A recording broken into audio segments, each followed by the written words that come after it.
You're listening to the Custom Built Podcast. In today's episode, I have a very special guest. She is my first one ever on this podcast. Her name is Rachel Squire, and she is with Inner Connections Healing here in Charleston, South Carolina, where she brings healing for our bodies, for our souls, our chakras. She is a Reiki master who decided to take a chance on herself. So here's her story. It's going to be a two-parter, and stay tuned for part one. And I cannot wait to share Rachel with all of you, because she has been an incredible soul for me to meet and connect with here in the Charleston area, and her story is just powerful and inspiring, and I cannot wait to see where she goes, and I'm so excited that I get to be a part of her journey, even if it's here while she's already a year in within her business. She is beautiful. I cannot wait to share her with you. So please stay tuned for part one, and you'll hear part two next week. So stay tuned.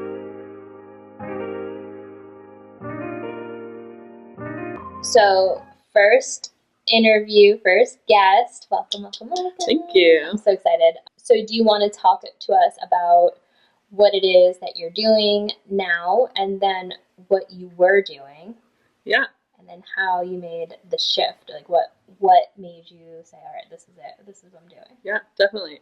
So right now I own a spiritual wellness business in West Ashley called Inner Connections, and I do Reiki, some tarot readings, and then I'm also a yoga teacher. Before all of that, I was a manager for Starbucks with around 10 years. So very different than what I was doing before. Mm-hmm. And I think the shift happened, it was like progressively and all at the same time. So I had these like in my back pocket plans to start a business someday with my ex, and we had talked about it when we were young, and it was kind of like this plan that I was going to work for Starbucks for a long period of time, and then eventually we would transition into this together. And then in 2023, we broke up, and I went to a music festival with all my friends called Electric Forest. And on the way home from that music festival, I was on the plane, and I was just like, I'm just going to start the business myself. And I was like, I'm done. Like, I don't want to work at Starbucks anymore. I had just celebrated my 10-year anniversary the month prior. And everyone kept saying, here's to another 10 years. And I was like, no. This sounds terrible.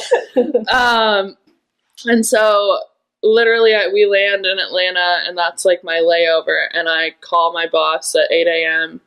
And it was like, it felt like something had come over my body, because it was like, I have no choice. Like, I'm doing this right now. And it didn't even feel like I was having like a conscious thought. It was just like so overwhelming of like, you're quitting right now. And I called her and I said, like, I want to give you a month's notice. I'm either going to take a really long break or this is just it. And she was like, you were just at a music festival. And she was like, so maybe let's have you come home and like chill out, and then, think about if this is really what you want to do. And I was like, I have never been more sure of anything in my entire life. Yeah. And I was like, July 26th is my last day. Put it on the calendar. And she was just kind of like, are you in your right mind right now? And I was like, yes, I am. And I was still living with my ex at the time. And so a lot was transitioning at once. And my last day in that apartment was also July 26th. And so it was like this perfect alignment of like working my last month. And then on that last day, I finished my shift, came here, got the key to my new apartment, opened it, and like, there's nothing in here. And I just like laid on the floor and was like, okay, this is your new life. You're going to start a business. You are going to live in this apartment alone and make it your own. And so it was a crazy, like, it was like progressive, but all at one time, just kind of aligned. Did you know when you put in your notice with Starbucks on the 26th that you were going to be moving out on the 26th too? Yes. Okay. So you were just like, I kind of was just like, I was like, this is it. Yeah. Like, my life is changing. Yeah. And then how long, if you don't mind me asking, how long were you and your ex, like, were you like, just broke up before? You said just before you went to that music festival? Yeah, we had broken up in May, And then the music festival was in June. Okay. And so then it was like, okay, I have a month. Like, this is my month notice for everything. Okay. So you guys were like, bye, sayonara. Yeah. Yeah. That was kind of like I saw it playing out in my head like a movie. Like, you know, and you're like, drop your bags in your new apartment. You're like, all right, here we go. There was like a song, specifically some Adele song that I was like, all right, I'm going to get to this apartment. I'm going to lay on the floor. I'm going to listen to this Adele song and cry. And like, I had it very planned out, but I don't remember which Adele song it was. Okay. But I just know I was like, all right, this is what I'm going to do. Like, to start my new life. Was it like almost like a cleansing moment for you? For sure. Doing that? Did it feel like that? Like, yeah. Oh yeah. Well. Yeah. And it was just, I think there was such a big part of me that like, while I was like traumatized from everything that was happening and like feeling terrible, there was this like really deep part of me that was like, this is exactly what you're supposed to be doing right now.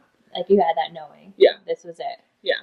That's amazing, because a lot of people ignore that, right? Like, yeah, and I think that's like the thing I hear most often is people saying like, good for you for listening to the call, like good for you for like hearing it and knowing and like taking the chance to do it. And sometimes I'll say like, to me it almost didn't even feel like I had a choice. Like it was just kind of like, I don't know, it just felt like I felt so overcome with it to where it was like automatic. Like the call in the airport, like it just didn't feel like it was me functioning. It was like a deeper part of me that was like, this is what we're doing right now. Yeah. Like, future self, like, listen girl, if we're gonna do this, like you can't do the next 10 years in the same place. Exactly. And like the business itself like this is not what I had even envisioned. Like I had told a bunch of people that I was going to start like a spiritual wellness business, but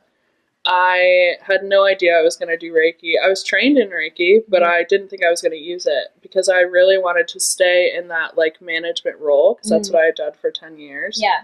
And so I interviewed like a bunch of people, and none of them, all of the interviews I had like did not resonate. And finally one girl was just kind of like, you really don't have that much to offer.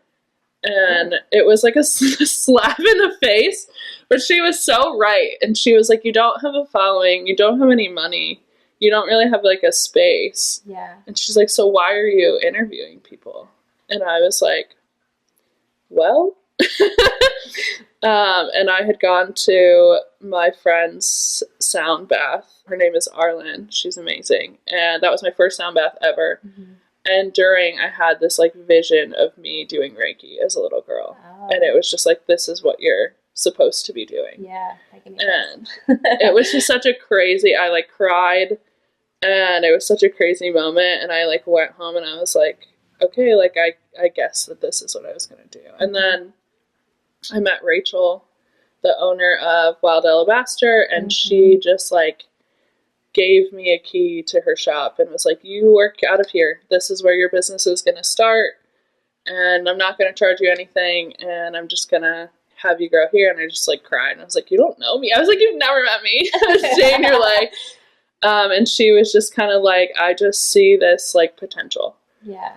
And so it just kind of, everything just like fell into place. Once I made that like decision of like, this is what I'm going to do. Yeah. It was like, everything just kind of like came. Yeah, that's incredible. I love Wild Alabaster. I don't know Rachel personally, but I mean, I follow her and I think she's the coolest. Yeah. So, I mean, I think it's having somebody that's on your side and not even somebody that knows you is just, it's empowering. Yeah. Right? So it's just, that's an incredible opportunity and almost like a nudge, like, hey, I am, like a validating nudge, like I'm doing this. This is what I'm supposed to be doing. Yeah. How are people, like, when you told them you're quitting your job with Starbucks, right, for like 10 years, are they like, what are you doing? Are you crazy? Or were they really supportive? Like, what was the... I feel like it was mixed. I think a lot of people that knew me from that world, like baristas and things like that, some of the people I think really saw, like, my potential for leadership. And some of the people saw my disorganized self and was like, you're gonna fail. But some people saw the potential for leadership and were like, you're gonna succeed. Yeah. And so I think it was like, because management is honestly, in my opinion, one of the hardest jobs in the world, depending on, how many people that you're like looking after and what you're looking after. And I just think it's like the fastest way to learn that not everyone's going to like you. And so I feel like there were definitely people that were like, you can barely manage a store, you're not going to be able to run a business. And then there are some people that are like, you were great, you're going to run a business really well. Yeah. Being in Mount Pleasant was very interesting. So I had a lot of customers that were business owners. And their biggest advice all the time was, you always want to be thinking about the ways that you could fail. And I would laugh because I'm like, that's how my brain works already. So it's fine. I'm already constantly thinking about all the ways that something could fail. And so I was like, but, it does work out when you're in the business world of like, okay, what's going to be my plan B? So let me ask you this, because I feel like that goes against like all like spiritual, it does. Everything, it right? Really does. So you're like, and I was talking about this probably in another podcast, but like the power of our words, like what if I fail? It's like, but what if I don't? What if this is better than I ever dreamed? So how do you balance that? Because it's like, it is so very different than like, I feel like the spiritual work that you're doing, and where you were like, I'm going to be a spiritual healer, and you said healer, right? Yeah. Okay. Yeah. I'm like, let me make sure I'm not imposing my own thoughts on you. And so going, from like that spiritual sense of that to how are all the ways that I can fail this? Yeah. Because was there ever like a point where you're like, I will fail or I won't fail? Like, what I'm asking is, to me, like failure is like, I never tried. So that's failure. Yeah. But like if I went after it and it just, something didn't work the way I wanted it to or expected it to, can I pivot and change it? Yeah, and I think you have to think about big picture, little picture. Like, big picture, having like my mission, which like my mission in general was just like, I want to meet people where they're at and help people grow. And then little picture is like, okay, well, what are all the different ways that I could do that? And then like the trial and error of like, I know that I'm going to be successful in my big picture. Okay. But the little stuff is always going to be a trial and error of like, I can run an ad on Instagram and I think it's a beautiful picture. I think it's a great offer, and it just like flops. Yeah. And then I could throw a random post out there of me like talking about nothing and it's got 100 likes. Right. I'm like, okay. But I think it's, as long as you always have that big picture and that knowing of like, this is my goal and this is what I'm working towards and I will be successful in that. Then you can take the little failures as learning lessons a lot easier. Okay, so it's like you hold on to like your main purpose and who you're going to serve, and you won't ever fail. Yeah. Right? Yeah, exactly. All right, so it's not quite exactly like all the ways I can fail. It's just like, I'm going to try a bunch of stuff and it will work or it won't. But that's not going to define the big picture. Right, exactly. It's adjustments. And I think, I've said this all the time, being an entrepreneur is one of the most like spiritual things that you can do. Because it is truly like, you have this experience, especially when it comes to money, where money is an energy exchange. And like, you will have these moments as an entrepreneur where you're like, okay, if I don't make $1,000 in the next 2 days, I will not be able to pay my rent. And I could lose my apartment and get evicted. And then like, you go to some networking event or you go to some yoga class, or you go somewhere and you like make 3 clients that day and you make your money and you're just like, how did that happen? Yeah. And when you're first starting, you're constantly thinking about, am I going to survive? And one of my clients put it, and I think it's so funny, is when you're an entrepreneur, you have to kill what you eat. And I'm like, when you think about Reiki, that's a very like crass way to view it. But it's like this, this survival instinct that kicks in of like, that pushes you because you're like, I literally am just trying to survive. Yeah. And I think for some people that really works and some people it doesn't. But this magic and this like spiritualness is like, you get to those deadlines of payments and things like that. And like, it just feels like, right at the last second, here's that thing that you need. And it's like, just like, oh, okay, right? Yeah.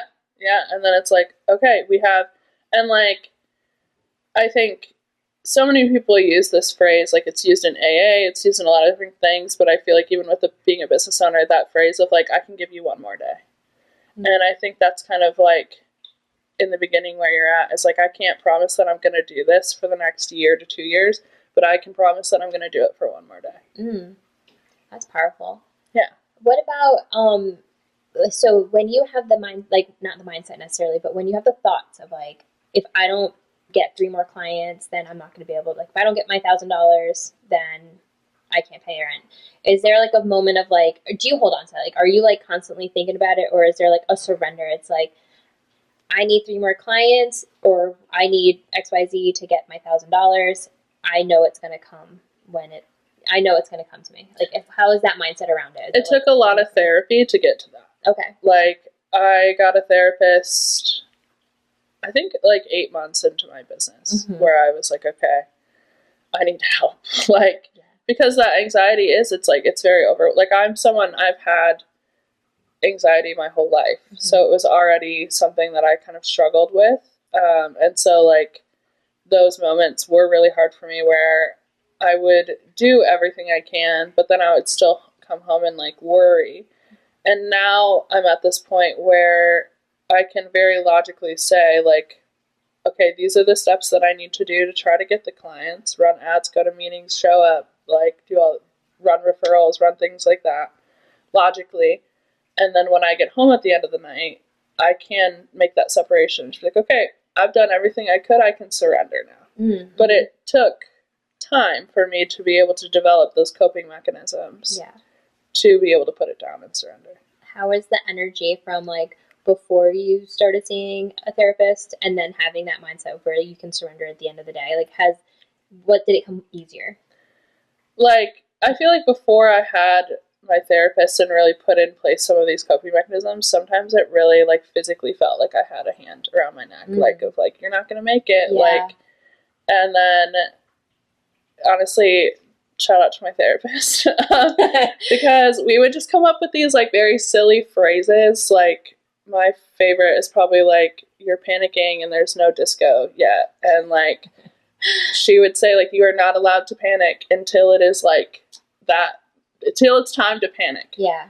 And so I would, I'd be on my, like a day to my deadline, and I would be panicking, and I would have to sit there and be like, it's not time yet. Like, the disco doesn't start till tomorrow, so we are not allowed.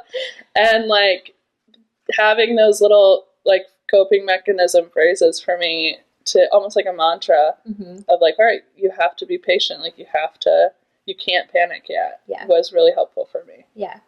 And then did it flow a little bit? Like, did you see the money flow? Yeah. Oh my God. Yeah. Like, I think as I started chilling out, like the abundance just grew more and more. And I think there's a lot around that. Like, I some people are really like, once you stop having anxiety, everything will just come to you. And that's a cute way to think. Right. But like, I've had anxiety my whole life. Like, I don't think anyone should feel shame about feeling anxiety and think that it's like blocking them from abundance. Right. I think we're all like where we're supposed to be on our path, and like our emotions come with that. And like, I think that, things got easier for me when I worked through my anxiety because I had more energy, because I wasn't wasting it spending like thinking about X, Y, and Z. But like, anxiety is an emotion that has a purpose. Like, it's there to tell us something. And so I think it's very natural to have anxiety when you start a business, because you're fighting for your survival. And I think everyone just gets to that point where you're like, okay, I don't have to fight as hard anymore. Yeah, that makes a lot of sense. And I never really thought of anxiety as an emotion, which seems a little silly now that I said it out loud, because it is, and it's just another emotion to work through and get tools for. And emotions are all very helpful things to have, but I didn't think about it like that. Like, it's just, you still have anxiety, right? Like, anxiety is not going away, but now you have tools that can help you get through it much easier and maybe quicker. And it's not consuming you. And it's also like not having fear around like looking at the emotion. I think Yeah. we try so hard to like push away our anxiety or turn away from it, but like naturally, like in nature, it's actually more beneficial for us to have anxiety than it is for us to have joy or happiness, because that's how we survived. That feeling is what kept us from like getting eaten by something else or like different things. Yeah. And so it's very natural for us to have the emotion of anxiety, but a lot of us try to just like look away from it or push it down or say like, well, this like doesn't need to be here, so I'm just gonna try to keep moving. When it's like, if you can turn and look towards it and be like, okay, why are you here? What's coming up? And then put in the coping mechanisms. I feel like it goes away a lot easier. Yeah, I agree. And people do, I think, feel a lot of shame around anxiety. I think society has made us feel very shameful to even have anxiety in the first place. So, yeah, that was just a new one for me. Like, duh. Is it an emotion? You know, like, it's like one of those things that it's like in front of your face, but you don't see it. You're like, I think like our society has said like this is not a good emotion, or this is a pointless. It's a mental disorder. Yeah, and it is, like, to an extent, but every disorder that exists just basically is saying like there's this certain level that's inhibiting you from functioning in society in an efficient way. And so like, a lot of people get sad or depressed, but it has to get to a certain level on the spectrum for us to label it like this is depression. And anxiety is the same way. It's like, everyone has anxiety. Yeah. But only to a certain extent are you like, okay, this is disordered and we should help you treat it. Right. Yeah, that makes sense. And then sometimes it has its perks. Like, I don't like feeling this anxious when this happens, so how can I work around this? Or how not work around it, but like work through it, and how can we make this less anxious for me? Yeah. Right? And it's almost like a motivator. Yeah. So exactly. It's like, what do I need to change to make this a better environment? Yeah. Yeah, it's totally helpful, like all emotions like that. And I think it is really a nice new, I think people are coming around to it now, like being more with emotions than they used to be. And so we're getting a little healthier in that, and a little less shameful around. I think the Inside Out movies were... those movies. Great. They're great so good. Great movies for adults and kids. Yeah. But I'll tell you, like, I like watching those with the kids because I am learning a lot of my like emotional regulation as an adult. Yeah. It wasn't a good example for me, like, growing up, right? Like, because, you know, not genetics, but like, genetics and like generational is what I'm trying to say. Like a generational, you know, we don't have the tools for this. And so I love those movies because I'm like, maybe this can help us a little bit, like, identify and even discuss it further and then acknowledge them and work through them, and maybe we can all get healthy together. Let's learn together as an adult and my children. But yeah, those are such good movies for that. Thank you for hanging out today. If you liked what you heard, please make sure you hit subscribe, and I hope to see you again next week. Have a good one. Bye-bye.